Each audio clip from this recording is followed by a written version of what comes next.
Fala rapaziada, beleza? Rogério Lacerda trazendo mais um vídeo para você nesse canal e hoje eu vou fazer um vídeo especial, né? Aproveitando aí o lançamento do novo single do David Gilmour chamado The Piper's Call, do seu futuro álbum chamado aí Luck and Strange, e também aproveitando que semana passada terminamos aqui os nossos vídeos falando sobre a discografia do Syd Barrett.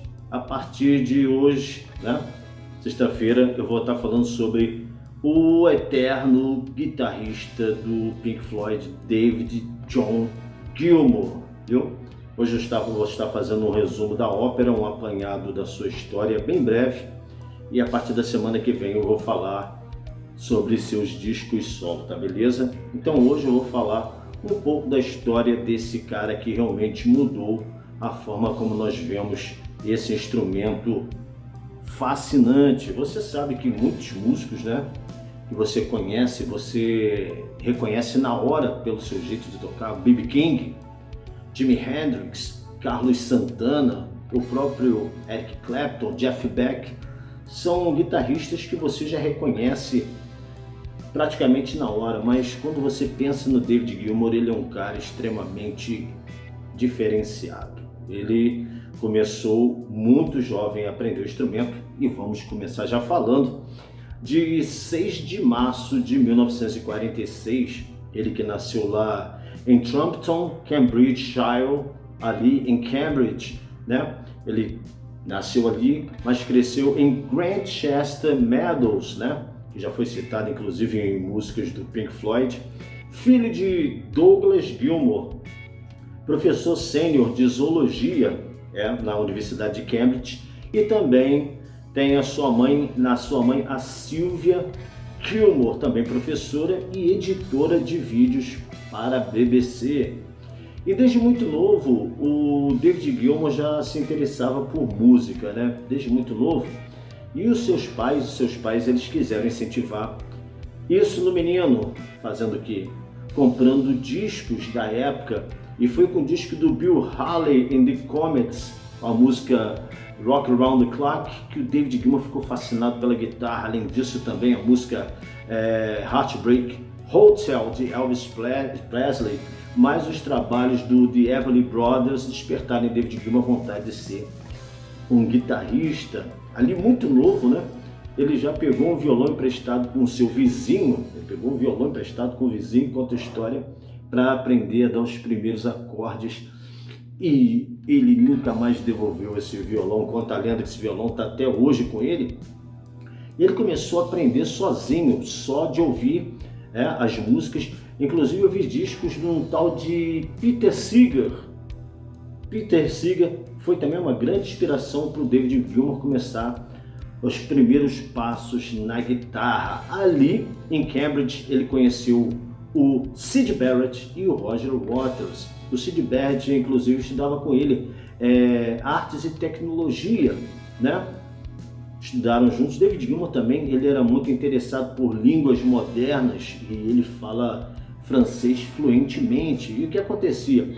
Enquanto eles estavam na escola, nos momentos vagos, na hora do recreio, o David Gilmour dava algumas aulas para o Syd Barrett, e o Syd Barrett aproveitava para aprender alguma coisa com o seu amigo David Gilmour. O David Gilmour estava meio insatisfeito com os seus estudos, né?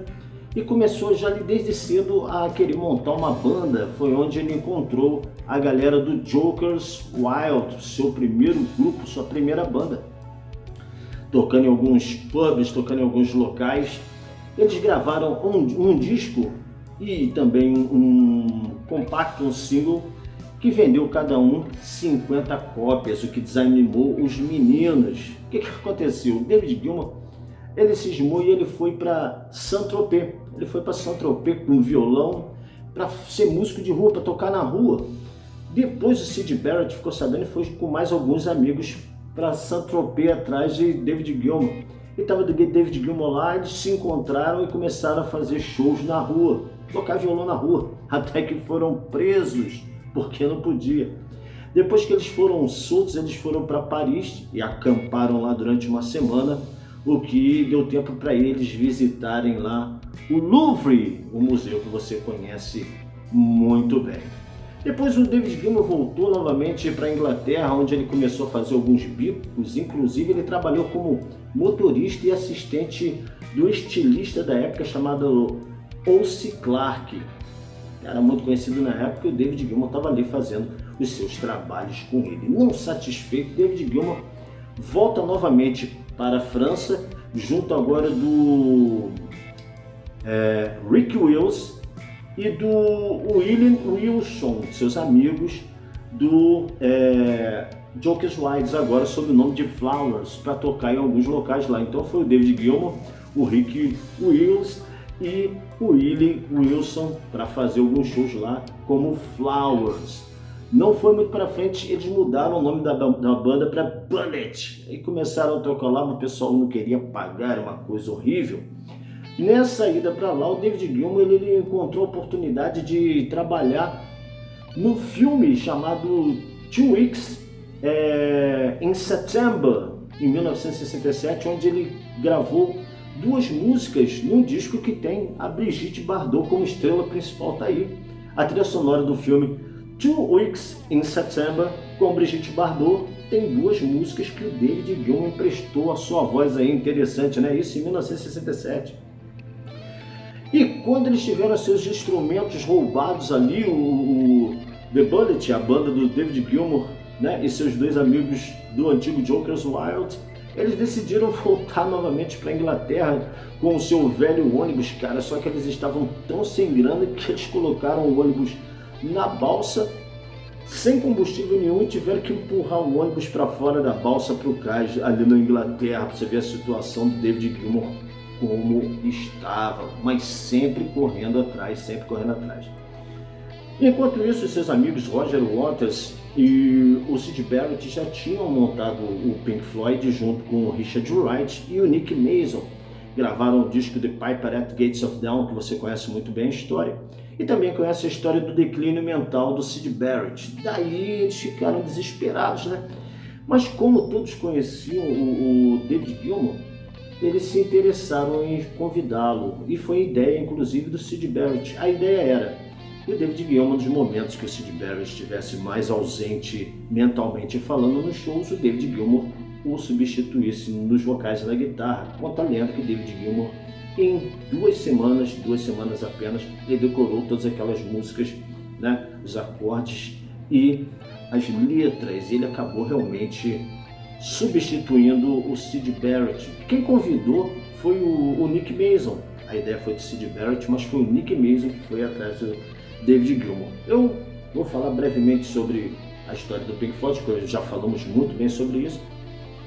Daí eles gravaram a Saucer of Secrets em 68, né? O disco que já fez algum sucesso. David Gilmour ali, na maioria das músicas, fazendo vocal, dividindo com o Richard Wright. Em seguida fizeram aquela trilha sonora maravilhosa do filme More, Barbra Schroeder.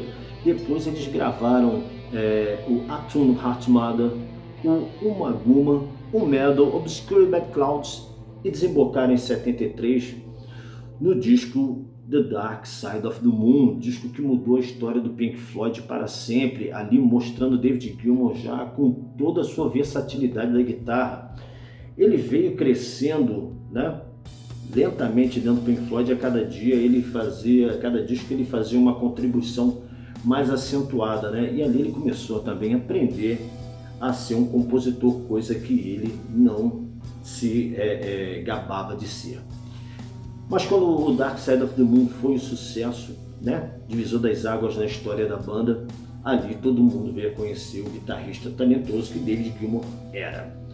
E depois disso, cheios de dinheiro, o Pink Floyd, né, foram para o estúdio novamente para gravar o Wish You Were Here, um disco que é praticamente uma homenagem ao seu antigo amigo de banda, né, o Syd Barrett, que inclusive teve 2 dos seus discos produzidos pelo David Gilmour, o primeiro pelo David Gilmour e o Roger Waters, e o segundo pelo David Gilmour com a participação do Richard Wright, né? Inclusive o David Gilmour ficou responsável por todos os royalties devidos ao Syd Barrett até o dia da sua morte. E foi nessa ocasião durante a gravação do Wish You Were Here que o David Gilmour conheceu o cantor Roy Harper, que fez ali a contribuição com a música Have a Cigar do disco Wish You Were Here. Ali começou uma grande amizade, né, desses dois, né, que você conhece muito bem a história, né, e se aprofundar mais para frente. Em 77, o Pink Floyd gravou um disco chamado Animals, que foi um disco meio que o Roger Waters puxou para si, pegou uma composição do David Gilmour, né, que veio a se transformar em Dogs, mas o resto ele se tornou praticamente ditador, não deixando o resto da banda participar muito menos o Nick Mason e o Richard Wright. Mas o David Gilmour estava insatisfeito com isso, ele estava insatisfeito, ele queria participar mais do disco, mas não tinha espaço. Composições ele tinha, tanto que a partir dessa coisa do Roger Waters querer dominar a banda, ele decidiu gravar o seu primeiro álbum solo. Nesse período, nesse inteirinho, ele já havia casado com a sua primeira esposa, a modelo americana Virginia, conhecida como Ginger, né? Ele casou com ela em 75. Também no meio do caminho, ele ouviu uma fita cassete de uma menina de 16 anos, que você sabe muito bem a história, chamada Kate Bush. Ele ficou impressionado com ela e com suas composições. O que ele fez? Ele financiou uma demo, colocou na mão do seu amigo Andy Powell, que você conhece também, o produtor Andy Powell, produziu ali a demo para Kate Bush e levou para os seus amigos ali, os executivos da EMI, que acharam que ela tinha talento e ali produziram o seu primeiro disco, The Kicking Inside, da Kate Bush, onde David Gilmour participa como produtor de 2 faixas, né? O David Gilmour trazendo a Kate Bush aos holofotes. Ele se reuniu com seus amigos do Jokers Wild para gravar o seu primeiro disco solo, denominado David Gilmour mesmo. É um discaço que a partir da semana que vem nós vamos falar mais dele. Não vou falar mais nada por aqui, eu vou ficar nessa informação. Então, em 78, ele gravou o seu disco solo. Por quê? Porque ele estava inspirado, cheio de músicas, e ele se sentia subutilizado pelo Roger Waters no Pink Floyd. Porém, uma de suas composições que ficaram de fora, você conhece a história, do seu disco solo, vieram a ser um dos melhores momentos do disco de 79 do Pink Floyd, The Wall, a música chamada Confidant, uma música que o próprio Roger Waters ouviu, sobra do estúdio do David Gilmour, e ele viu o potencial, trabalhou nas letras ali, junto com o David Gilmour e com Bobby Asrin, e a música se tornou um clássico que você conhece hoje. Uma das melhores composições, tanto como melodia, letra, como os solos de guitarra, que são lendários. A partir daí, o Roger Waters cada vez mais dominando o Pink Floyd. Em 83 ele decidiu gravar um disco solo chamado The Final Cut, aí mesmo que o David Gilmour não conseguiu participar, a não ser na música chamada Not Now John, né? Foi onde ele conseguiu dar sua contribuição e com os seus solos fantásticos do The Final Cut, mas aí a situação já estava insustentável. O Richard Wright já tinha sido demitido do Pink Floyd na ocasião da gravação do The Wall, e o David Gilmour decidiu gravar o seu segundo álbum solo, rodeado de amigos como o Roy Harper, que contribuiu com algumas letras. No disco também de 84 do David Gilmour chamado About Face, também tem contribuições do Pete Townshend do The Who, mas isso é história para os nossos discos do David Gilmour que vão vir depois. Então ele gravou esse disco, foi um disco mais pop, e ele continuou produzindo um monte de gente. Nesse momento ele começou a trabalhar com o Bryan Ferry.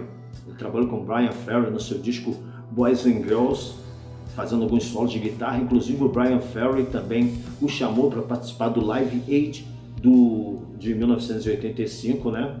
O David Gilmour ele também fez um solo numa música do Supertramp em seu disco Brother, Where You Bound. Participou do disco do Supertramp. Participou também de discos ali da Grace Jones. Participou de discos de um monte de gente. Hawkwind, um monte de gente. Ele sempre rodeado de pessoas. Quando foi ali em final de 80, quase no final de 80, ele decidiu, né, já que o Roger Waters não queria seguir em frente com o Pink Floyd, ele decidiu gravar um disco que na verdade seria o seu terceiro disco. Ele decidiu gravar um disco sob o nome do Pink Floyd com a ajuda do Bob Ezrin. Ele trouxe o Nick Mason de volta e reintegrou o Richard Wright, que havia sido demitido. O disco foi um sucesso fenomenal. O disco foi um sucesso fenomenal. O Momentary Lapse of Reason deu origem ao disco duplo A Delicate Sound of Thunder. Inclusive um show em Veneza com 200 mil pessoas, que fez com que Veneza afundasse mais 2 milímetros, cara, tamanho poder do som que o Pink Floyd emanou em 1988, se eu não me engano, foi no mês de julho, se eu não me engano, mas foi o Pink Floyd novamente voltando sobre a batuta agora do David Gilmour. Roger Waters lutou contra, mas não teve como. Depois disso, né, dessa turnê fantástica que rendeu milhões de dólares para a banda, David Gilmour ele passou a produzir uma banda chamada The Dream Academy, uma banda capitaneada por um guitarrista e vocalista chamado Nick Laird-Crowes. Esse Nick Laird-Crowes veio a participar do seu disco com Pink Floyd de 1984 com algumas composições, Pulse Apart e Take Back. E o David Gilmour com o Dream Academy produziu aliás 2 discos, inclusive no disco de 92, se não me engano, A Different Kind of Weather. O David Gilmour participa ali com várias guitarras, participa com backing vocals espetacular. Eu sugiro que você dê uma ouvida no disco do Dream Academy, esse disco A Different Kind of Weather, que tem bastante intervenção do David Gilmour, uma banda que fez um certo sucesso, mas infelizmente encerrou sua carreira. Depois disso, David Gilmour, né, lançou, você sabe muito bem, lançou o disco Division Bell junto com a sua banda, o Pink Floyd, um disco que também fez um sucesso danado, rendeu aí também shows que ganharam milhões, né? E o DVD, o Blu-ray chamado Pulse, que você conhece muito bem, mostrando toda a versatilidade. Ali o David Gilmour sempre acompanhado dos músicos que sempre o cercaram desde meados de 80, como John Cary, o Guy Pratt, a Sam Brown, a Durga McBroom, que inclusive o David Gilmour participa de uma música do disco solo da Durga McBroom. Ele está sempre fazendo alguma coisa com alguém. Em 1996, David Gilmour ele entrou para o Hall da Fama do Rock and Roll dos Estados Unidos, né? Esqueci de mencionar também que antes do The Division Bell, ele já tinha se divorciado em 90 da Ginger. Na verdade, desde a metade dos anos 80, o casamento não ia bem, mas o divórcio só foi oficializado em 90, e ele conheceu a escritora Polly Samson, que veio a ser sua colaboradora de composições de letras no Pink Floyd e nos seus discos posteriores da carreira solo. Então, depois de ganhar esse prêmio, ele continuou ali trabalhando com um monte de gente, produzindo, fazendo shows, né? Você encontra de 2004 o DVD espetacular David Gilmour em Concert, com participação do Richard Wright, um DVD maravilhoso. Em 2006 ele lança o disco On an Island, um disco espetacular que vamos falar também à frente, disco espetacular. Em 2003 ele foi condecorado como comandante da Ordem do Império Britânico. Em 2008 ele também foi homenageado pela revista Quiz Sound, se eu não me engano. Só que em setembro de 2008, seu grande parceiro de turnês, né, o Richard Wright, veio a falecer. E ele transferiu essa homenagem como compositor, que ele foi homenageado como compositor em 2008, ele transferiu essa homenagem para o Richard Wright, relembrando as composições do Richard Wright no Pink Floyd, como Us and Then, Remember a Day e tantas outras que você conhece, né? Em 2015, o David Gilmour ele gravou mais um disco, Had a Deadlock, e fez a sua primeira viagem para o Brasil, aí, trazendo a sua banda para que aqueles que tiveram o privilégio de vê-lo curtissem um show espetacular que eu tenho certeza que foi aqui no Brasil pela primeira vez em 2015. O David Gilmour ele foi considerado como o sexto maior guitarrista da história pela revista Guitar World e 14º melhor guitarrista de todos os tempos pela Rolling Stones. Então tá aí um pouco da história de David Gilmour, né? Guitarrista fantástico que tem a sua própria assinatura, e você sabe que está lançando agora em 6 de setembro o seu novo álbum. A partir da semana que vem, nós vamos falar dos seus discos, né? O David Gilmour, About Face, On an Island e Head and Lock, né? E de outros trabalhos que pintarem pelo caminho, tá beleza? Também lembrando que ele gravou aí uma música junto com o Nick Mason e o Guy Pratt e um tecladista que eu agora não me recordo o nome, sobre o nome Pink Floyd. É uma música que ele fez ali dentro do contexto do conflito entre a Rússia e a Ucrânia. Então tá beleza, galera, até semana que vem, quando vamos começar a comentar a carreira do David Gilmour, a carreira solo, tá beleza? Um forte abraço para você, dê o seu like, comente o vídeo, compartilhe, faça a sua inscrição e ajude o canal a seguir em frente. Beleza? Forte abraço.